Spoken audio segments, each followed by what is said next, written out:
اما بعد فاعوذ باللہ من الشیطان الرجیم بسم اللہ الرحمن الرحیم کذبت قوم لوط المرسلین الی آخر رکوع صدق اللہ العظیم۔ بزرگان محترم، جیسا کل کی مجلس میں ذکر کیا گیا تھا کہ لوط علیہ السلام اپنے قوم کو ان کو اس گناہ سے روکنے کی کوشش کرتے رہے۔ کئی جگہ پر قرآن مجید میں اللہ رب العزت نے حضرت لوط علیہ السلام کی دعوت کا اور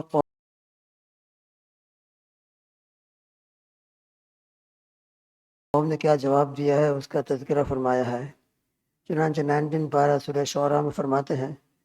کذبت قوم لوط المرسلین، قوم لوط نے پیغمبروں کو چھٹلایا۔ اب یہاں پیغمبروں کو فرما رہے ہیں،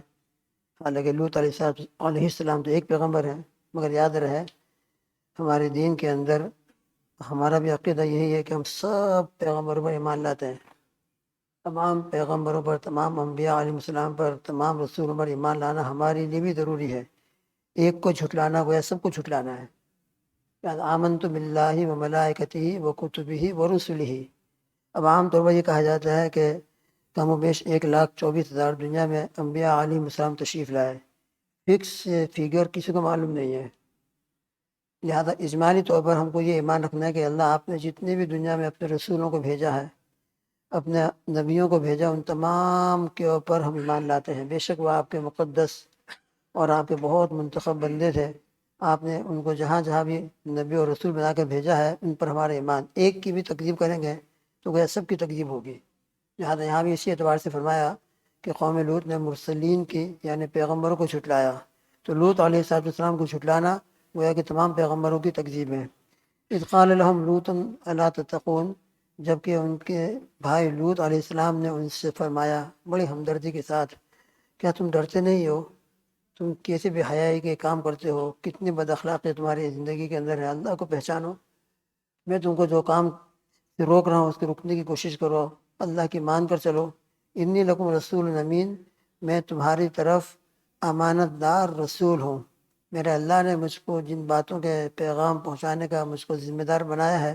پوری امانت داری کے ساتھ ان تمام پیغام کو میں تم کو پہنچا رہا ہوں۔ لہذا میری باتیں کوئی اٹکل بچوں کی نہیں ہے،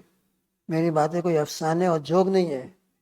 پوری امانت داری کے ساتھ اللہ کا پیغام ہے، یہ اللہ کے احکامات ہیں۔ لہذا نبی کریم صلی اللہ علیہ وسلم جو آخری نبی ہے، آپ صلی اللہ تعالی وسلم کا بھی یہی منصب اور یہی مقام ہے۔ قرآن مجید بھی ہے اور قرآن مجید کا ساتھ احادیث مبارکہ بھی ہے۔ اس لیے آپ صلی اللہ علیہ وسلم نے حجۃ الوداع کے اندر تمام حضرات صحابہ جب موجود تھے تو ان سے کچھ اقرار کروائے ہیں کہ حل بلغت الرسالہ، کیا میں نے رسالت کو پہنچا دیا؟ حل ادیت الامانہ، کیا اللہ نے مجھ کو جو امانت دی تھی امت تک پہنچانے کے لیے، میں نے تم کو امانت پہنچائی کہ نہیں پہنچائی؟ تمام صحابہ رضی اللہ تعالی عنہ اجمعین نے بیک زبان فرمایا تھا یا رسول اللہ صلی اللہ علیہ وسلم انا نشهد انک قد بلغت الرسالہ وادیت الامانہ ونصحت الامہ، کہ اللہ کے رسول ہم شہادت دیتے ہیں صلی اللہ علیہ وسلم کہ بے شک آپ نے اپنی رسالت کا پیغام اور رسالت کی ذمہ داری پوری پہنچا دی ہے۔ یا ایھا الرسول بلغ ما انزل الیک من ربک، قرآن مجید میں ہے کہ آپ کے پاس جو کچھ بھی پیغام پہنچائے جا رہے ہیں اللہ کی طرف سے وحی کی صورت کے اندر اور الہامات کی صورت کے اندر، آپ ان کو پہنچائیے۔ تو نبی کے انسان پوری زندگی پر پہنچاتے رہے، ایک بات بھی پوشیدہ نہیں رکھی ہے۔ یہ روافض کا جو کہنا ہے یہ بالکل اہل سنت والجماعت کے عقیدے کے خلاف ہے۔ اہل سنت والجماعت کا عقیدہ ہے کہ آپ صلی اللہ تعالی وسلم نے خاص اہل بیت کے لیے کچھ احکام تو بیان فرمائے ہیں مگر ان کو پوشیدہ نہیں رکھا ہے، اوپن کر دیا ہے۔ لہذا جتنی بھی دین کی باتیں تھی، شریعت کی باتیں تھی، امانت تھی، اللہ کے نبی صلی اللہ علیہ وسلم نے پوری امانت داری کے ساتھ پہنچائی ہے۔ تو حضرت لوط علیہ السلام بھی فرما رہے ہیں انی لکم رسول امین، کہ میں تمہاری طرف امانت دار رسول ہوں، لہذا فاتقوا اللہ واطیعون، اللہ سے ڈرو، میری اطاعت کرو، میرا کہنا مانو۔ لہذا جو میں بات کہہ رہا ہوں اس کو مانو گے، عمل کرو گے تو دنیا میں بھی کامیاب رہو گے، آخرت میں بھی سرخرو رہو گے۔ دنیا میں بھی اللہ تم کو عزت کی زندگی دے گا، راحت اور حیات طیبہ دے گا، اور آخرت کے اندر بھی جنت ہے اللہ تعالیٰ کی۔ لہذا میری مانو۔ اللہ کے نبی صلی اللہ علیہ وسلم پوری زندگی یہی فرماتے رہے۔ قرآن مجید میں جگہ جگہ یا ایھا الذین آمنوا اطیعوا اللہ واطیعوا الرسول، یا ایھا الذین آمنوا اطیعوا اللہ واطیعوا الرسول، لہذا جس طرح قرآن پاک کی آیت کے اوپر ہم سب کے لیے عمل کرنا لازم، فرض، ضروری ہے، اسی طرح رسول اللہ صلی اللہ علیہ وسلم کی جو حدیث شریف ہمارے سامنے آ جائے، بس آنکھ بند کر کے اس کے اوپر ایمان لانا اور اس کو اپنی زندگی میں اختیار کر لینا، بس یہ ہمارے لیے نجات کا واحد راستہ ہے۔ بس مائی سکسیس یور سکسیس، بار بار ہم سنتے ہیں کہ ہماری اور آپ کی پوری دنیا اور آخرت کی کامیابی اللہ سبحانہ و تعالیٰ اور ان کے پیارے رسول صلی اللہ علیہ وسلم کی باتوں کو، احکامات کو ماننے میں ہے اور ان کی اتباع میں ہے۔ لہذا ہم سب اپنی دنیا کی زندگی میں بھی راحت چاہتے ہو، عزت چاہتے ہو، اور آخرت کی زندگی کے اندر بھی مرنے کے بعد بھی قبر کے اندر قبر ہمارے لیے ریاض الجنہ بن جائے، بس ہم حدیث پر عمل کرنا شروع کر دیں، قرآن پر عمل کرنا شروع کر دیں، اپنے جذبات کو پیچھے چھوڑ دیں، اپنے خیالات کو اور اپنے دل کی خواہشات کو پیچھے چھوڑ دیں، لوگوں کو نہ دیکھیں کہ وہ ایسا کر رہا ہے، وہ ایسا کر رہا ہے، وہ ایسا کر رہا ہے، اور ڈائریکٹ ہم دیکھیں قرآن حدیث میں کیا آ رہا ہے، قرآن حدیث میں کس بات کی ہم کو تاکید کی جا رہی ہے۔ اللہ ہم سب کو صحیح سمجھ عطا فرمائے، کہنے والا سننے والا سب محتاج ہیں۔ ہماری زندگی میں ہم جائزہ لیتے رہیں کہ میری زندگی میں کون کون سی سنتیں، اللہ کے پیارے نبی صلی اللہ علیہ وسلم کی کیا کیا طریقے میری زندگی میں زندہ ہے، اللہ کے کون کون سے احکامات زندہ ہیں، ان کا شکر ادا کریں کہ الحمدللہ کا شکر ہے کہ ان پر عمل کی توفیق مل گئی، اور جو احکامات اللہ تعالیٰ کے چھوٹے ہوئے ہیں ان پر دل پر ندامت ہو، نماز پوری پابندی سے نہیں ہو رہی ہے، اللہ کے جو احکامات ہیں ان پر پابندی سے عمل نہیں ہو رہا ہے، ان پر ندامت ہو، اور پورا پکا توبہ استغفار، یہی راتیں جو ہیں توبہ استغفار کی 20 راتیں تو گزر گئی ہیں، اب یہ آخری عشرہ ہے ہمارے لیے اپنی زندگیوں کو بنانے کا اور اللہ سے فیصلہ کروانے کا۔ جتنا ہو سکے میں اور آپ روئیں اللہ کے سامنے کہ اللہ آج تک کی زندگی ہماری ندامت کے سوا ہمارے پاس کچھ نہیں ہے، بہت ساری باتیں ہم نے سنی حدیث کی، لیکن ابھی تک یا اللہ میری زندگی میں عمل کے طور پر نہیں آئی ہے، میں نادم ہوں، اللہ مجھ کو توفیق دے دیجئے۔ میرے کتنے بھائی ماشاءاللہ دین پر عمل کرتے کرتے کہاں سے کہاں پہنچ گئے، اور میں جہاں تھا وہاں تھا، بلکہ بندشیں آ گئی بعض مرتبہ سنت زندہ ہوتی ہے ہماری زندگی میں، پھر ٹوٹ جاتی ہے، پھر نکل جاتی ہے، ندامت ہو، رونا ہو اللہ کے سامنے۔ یہ ایک ایک سنت اللہ کی قسم اتنا نور اس کے اندر ہے، اتنا نور ہے کہ آسمان اور زمین اگر وہ نور سے بھر دیا جائے تو وہ بھی سنت کا نور ختم نہیں ہوگا، اتنا نور سنت کے اندر اللہ نے رکھا ہے، سنت رسول صلی اللہ علیہ وسلم کے اندر۔ تو بہرحال اللہ کے نبی صلی اللہ علیہ وسلم، اللہ کے رسول حضرت لطف فرما رہے ہیں علیہ السلام، فاتقوا اللہ واطیعون، دیکھو اللہ سے ڈرتے رہو اور میری اطاعت کرو، اور دیکھو میں تم سے صرف اللہ کے لیے باتیں کہہ رہا ہوں، معاذ اللہ میرا ان باتوں کے کہنے کے بعد دنیا کا کوئی مفاد، دنیا کا کوئی فائدہ اٹھانا مقصود نہیں ہے، ما اسألکم علیہ من اجر، میں ان باتوں پر تم سے کسی اجرت کا سوال نہیں کرتا کہ مجھ کو نیاز پیش کرو، نظر پیش کرو، یہاں پہ میری مجلس میں آؤ تو کچھ لے کر آؤ، نہیں، ان اجری اللہ علی اللہ، ان اجری اللہ علی رب العالمین، میرا اجر اور میری اجرت تو صرف رب العالمین کی ذمہ ہے، بس وہی مجھ کو اپنے خزانے سے انشاءاللہ اجر عطا فرمائیں گے، باقی میں تم سے کوئی دنیا کے پیسوں کا، دنیا کی کسی چیز کا میں تم سے سوال نہیں کرتا ہوں، صرف للہ فی اللہ، تمہاری ہمدردی کے لیے، تمہاری کامیابی کے لیے یہ پیغام تم کو پہنچا رہا ہوں۔ پھر آگے فرماتے ہیں اتاتون ذکران من العالمین، اللہ کے بندوں کتنی مرتبہ تم کو منع کر چکا ہوں، جگہ جگہ قرآن پاک میں اس کا تذکرہ کیا ہے، اتاتون ذکران من العالمین، تم جہاں والوں میں سے اپنی بیویوں کو چھوڑ کر مردوں سے اپنی خواہش پوری کرتے ہو، اللہ نے تم کو حلال بیویاں دی ہیں، حلال وائف دی ہے، اور حلال طریقے سے اس کے اندر اپنی خواہش پورے کرنے کے طریقے بتائے ہیں، ان کو چھوڑتے ہو، اور جن چیزوں کو اللہ نے حرام کیا ہے مردوں سے اپنی خواہش پوری کرنا، تم اسی کے اندر پڑے ہوئے ہو اور چھوڑنے کے لیے تیار نہیں ہو۔ وَتَذَرُونَ مَا خَلَقَ لَكُمْ رَبُّكُم مِّنْ أَزْوَاجِكُمْ،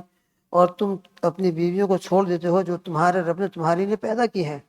تمہارے لیے حلال ہے، جس طرح کھانا پینا جو تمہارے لیے اللہ نے حلال کیا، تم کھاتے ہو پیتے ہو پیٹ بھرتے ہو، تو اپنی جنسی خواہش پوری کرنے کے لیے اللہ نے تمہارے لیے حلال راستہ یہ نکاح کا دیا ہے۔ تمہاری جو منکوحہ عورتیں ہیں، بیویاں ہیں، تمہارے وائف ہیں، وہ تمہارے لیے پیدا کی گئی ہیں اس مقصد کے لیے، لیکن تم لوگ بل انتم قوم عادون، تم ایسی قوم ہو جو حد سے تجاوز ہی کرتے رہتی ہو، باؤنڈری کوسی کرتے رہتی ہو، تم کو بار بار سمجھایا جا رہا ہے مگر باؤنڈری تم کوس کر جاتے ہو۔ قالوا لئن لم اب یہ قوم کیا جواب دے رہی ہے، اتنی ہمدردی کے ساتھ اللہ کے پیارے نبی اور اللہ کے پیارے رسول اپنی قوم کو دعوت دیتے تھے، کیسی ان کے دلوں میں ہمدردی، کیسا جذبہ، کیسا غمخواری کے ساتھ ان کو دعوت دیتے تھے، مگر قوم کیا کہتی ہے، قالوا لئن لم تنتهي يا لوط لتكونن من المخرجین، ان لوگوں نے کہا اے لوط اگر تم ان چیزوں سے باز نہیں آئے، تم جو ہم کو ہمارے کاموں سے روکتے ہو اور ہمارے ان جو ہم کرتے رہتے ہیں ان پر اٹیک کرتے رہتے ہو، اگر تم باز نہیں آئے تو دیکھو لتکونن من المخرجین، تم کو یہاں سے نکال دیا جائے گا۔ حضرت لوط علیہ السلام صدوم کے رہنے والے نہیں تھے، وہ تو عراق کے رہنے والے تھے، عراق سے ہجرت کر کے شام اور سیریا تشریف لائے تھے، اور پھر اللہ کے حکم سے قوم صدوم کی طرف آپ کو نبی بنا کے بھیجا گیا تھا، تو ان لوگوں نے دھمکی دی کہ دیکھو تم یہاں پردیسی ہو، تم کو نکال دیں گے ہم یہاں سے، یہاں رہنے بھی نہیں دیں گے۔ یہ اللہ والوں کے ساتھ دنیا میں رسولوں کے ساتھ بھی ہوتا رہا ہے، اور آج بھی جب کوئی اللہ کا بندہ کھڑا ہوتا ہے، صحیح بات کہتا ہے، امت اور قوم چاہیے کہ اس کی اتباع کرے، لیکن بعد مرتبہ جب قوم کے سمجھ میں نہیں آتا تو وہ اسی قسم کی دھمکیاں دینا شروع کرتے ہیں۔ اللہ تعالیٰ ہم کو صحیح سمجھ عطا فرمائے۔ حضرت لوط علیہ السلام نے صاف فرمایا، قال انی لعملکم من القالین، کہ دیکھو میں تو تم کچھ بھی کہو، تم نکالنا ہو نکال دو، میں نکل جاؤں گا، میں اللہ کی زمین بہت بڑی ہے، لیکن تمہارے اس عمل سے میں شدید نفرت کرنے والوں میں ہوں، اور دیکھو اگر تم نے میری بات نہیں مانی تو پھر اللہ کا تم پر عذاب بھی آ سکتا ہے، جیسے کہ اگلی قوم پر آیا، قوم عاد قوم سمود تم سے پہلے گزر چکی ہیں، ان پر اللہ کا ایسا عذاب آیا کہ وہ دنیا سے نیست و نابود کر دی گئی، تم سے زیادہ قوت والی قومیں تھیں، لیکن اللہ نے جب انہوں نے نافرمانی کی ہے تو قوم عاد کو، قوم سمود کو، نوح کو، قوم نوح کو برباد اور ہلاک کیا ہے۔ تو قوم نے کیا جواب دیا اس کے بارے میں؟ سورہ عنکبوت کے اندر 20ویں پارے میں فرماتے ہیں، فما کان جواب قومہ الا ان قالوا ائتنا بعذاب اللہ ان کنت من الصادقین۔ قوم نے یوں کہا، ان قوم کی جواب یہ نہیں تھا، بس یہ کہ ان قالوا ائتنا بعذاب اللہ، کہ تم جو عذاب کی دھمکی دے رہے ہو کہ اللہ کا عذاب آئے گا، اللہ کا عذاب آئے گا، تو اللہ کے عذاب کو لے آؤ ہمارے پاس، ان کنت من الصادقین، اگر تم اپنی بات میں سچے ہو، اگر تم سچوں میں سے ہو تو جو اللہ کے عذاب سے ہم کو ڈراتے ہو لے آؤ ہم۔ یہ قوم کی انتہائی درجے کی جرأت تھی کہ اللہ کے نبی، اللہ کے رسول صلی اللہ علیہ وسلم کو یہ بالکل آخری جواب دیا۔ بس حضرت لوط علیہ السلام نے فرمایا، تو اللہ کی طرف متوجہ ہے اور فرمایا، رب انصرنی علی القوم المفسدین، اے میرے رب میں نے اپنے قوم کو بہت ڈرایا، بہت سمجھایا، ان کی ہمدردی اور غمخواری کے اندر میں نے اپنے آپ کو گھلا دیا، لیکن قوم یہ جواب دے رہی ہے، بات ماننے کے لیے تیار نہیں ہے، الٹا کہہ دیا کہ اللہ کا عذاب جس سے تم کو ڈراتے ہو لے آؤ، کہ اللہ اب میری مدد فرمائیے،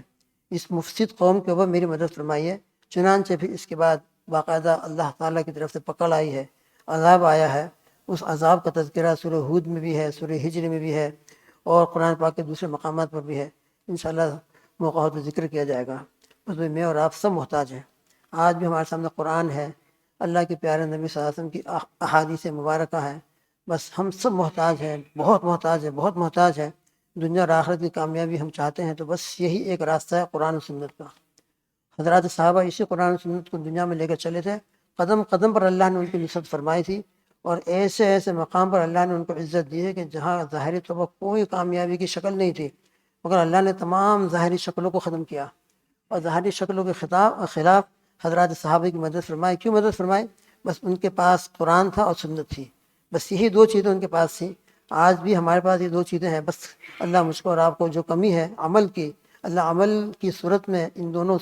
چیزوں کو اپنی زندگی میں لانے کی توفیق عطا فرما دیں۔ اللہ کہیں سنی بات پر ہم سب کو بھی توفیق عطا فرمائے، اور رب ذوالجلال ہمارے سامنے قرآن حدیث کی جو واضح باتیں ہیں اور جو واضح تعلیمات ہیں اس پر عمل کرنا ہم سب کے لیے آسان فرمائے اور توفیق عطا فرمائے۔ اللہم آمین۔ سبحان اللہ بحمدہ، سبحانک اللہم بحمدک، ونشہد ان لا الہ الا انت، نستغفرک ونتوب الیک، وصلی اللہ تعالی علی خیر خلقہ محمد وعلی آلہ واصحابہ وازواجہ اجمعین۔ سبحان ربک رب العزۃ عما یصفون، وسلام علی المرسلین، والحمد للہ رب العالمین، برحمتک یا ارحم الراحمین۔ مبارک رات شروع ہو گئی ہے، اللہ پاک ہم سب کو قدر کی توفیق عطا فرمائے، ہم سب کو لیلۃ القدر نصیب فرمائے۔ لہٰذا جتنا بھی ہو سکے دعا وغیرہ میں، اور مغرب ہے، عشاء ہے، فجر ہے، دوسری نمازوں کے بھی ہم جماعت کا اہتمام کرنے کی کوشش کریں۔ اللہ توفیق عطا فرمائے۔